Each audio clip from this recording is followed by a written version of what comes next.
Hi, சாப்பிட்டுட்டே கதை பேசலான்னு சும்மா அப்படியே வந்தேன். சரியா? இதை கை கழுவுறதுக்கு கை கழுவிட்ட சாப்பிட போகிறேன்.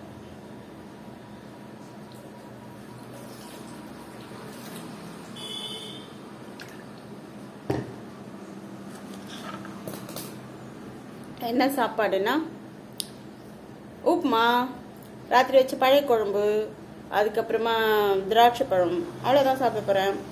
நானே சமைச்சேன் இன்னைக்கு. ஓகேவா? நாய்க்கு சமைச்சிட்டு நானே சமைச்சிட்டேன். அப்புறம் என்ன கதை பேசலான்னா, ரோட்டில் இன்னைக்கு ஒரு சண்டை. என்னன்னா, உப்பள்ளி கொட்டிட்டு இருக்காங்க. புதுசாக சமைக்கிறேனா, அதனால் சரி ஓகே, அடுத்த முறை திருத்திப்போம். கல் உப்பு போட்டதுனால அளவு தெரியல.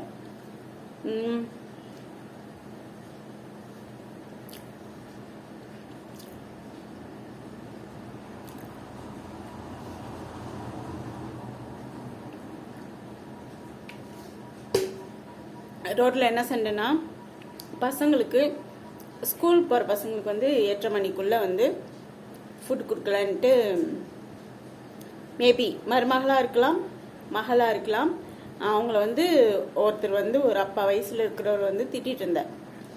ஓகேவா?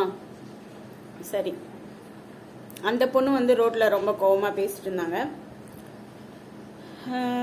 போகும்போது இந்த காட்சி தான். ஆனால் எத்தனை பேர் சமையல் கட்டில் சரியாக வேலை செய்கிறோம் அப்படிங்கிறதுல நம்ம சமைச்சு சாப்பிடணும், குழந்தைங்களுக்கும் சாப்பாடு கொடுக்கணும், அதுதான் முக்கியம். சரியா? அப்போ ஏதோ ஒரு விஷயம் இங்கே தப்பாக நடக்குது.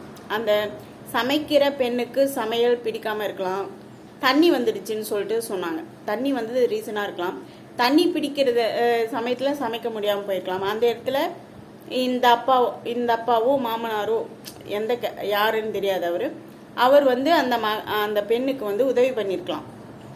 யாராச்சும் ஒருத்தங்க தண்ணி பிடிச்சிருந்தாங்கன்னா வேற யாராச்சும் ஒருத்தங்க சமைச்சிருக்க முடியும்ல. குடும்பம்னா எல்லாரும் சேர்ந்து வேலை செய்யுது தானே. குடும்பத்துக்காக நீங்கள் நிஜமாவே பார்த்தீங்கன்னா, குடும்பத்துக்காக ஒருத்தங்க மட்டும்தான் வேலை செஞ்சுட்டு இருப்பாங்க. அவங்க தான் போய் சம்பாதிப்பாங்க, அவங்க தான் வீட்டில் சமைப்பாங்க. அதுக்கப்புறமா எங்கள் அம்மா அப்படி தான், அவங்க தான் சமைக்கணும், அவங்க தான் சம்பாதிக்கணும். அந்த மாதிரி இருக்கும்போது ரெண்டு வேலையும் ஒரு நபரால் பார்க்க முடியாது. அவங்களுக்கும் ஓய்வு தேவை. அவங்க ஸ்கூலில் பசங்களுக்கு சொல்லி கொடுத்துட்டு திரும்ப இங்கே சமைக்கணும்னா அவங்களுக்கு டயர்டாக இருக்கும். அதுக்கப்புறமா அவங்களுக்கு வேறு விதமான எப்படி சொல்கிறது, மன ரீதியாக ஏதாச்சும் பிரச்சனைகள் இருந்தால் சமைக்கலாம் முடியாது, குழந்தைங்களெல்லாம் பார்த்துக்க முடியாது. அப்போ பெண்களுக்கு ஆண்கள் உதவி செய்யணும். நான் பெண்கள் தான் சமையல் கட்டில் வேலை செய்யணும், சாப்பாடு செய்யணும் அப்படிங்கிறதுலாம் இல்லை. ஏதோ ஒரு விதத்தில் யாரோ ஒருத்தங்க உதவி பண்ணாதான். ஒரு குடும்பங்கிறது ஒரு குட்டி அரசியல் அமைப்பு மாதிரி. எல்லாரும் சேர்ந்து வேலை செஞ்சாதான் அங்கே எல்லாமே சரியாக இருக்கும். அதுதான் சொல்கிறதுக்கு வந்தேன். பசிக்குது, நான் சாப்பிட போகிறேன். சாப்பிட்டா கதை பேச முடியல, கதை பேசினா சாப்பிட முடியல. So Tata, I love you all.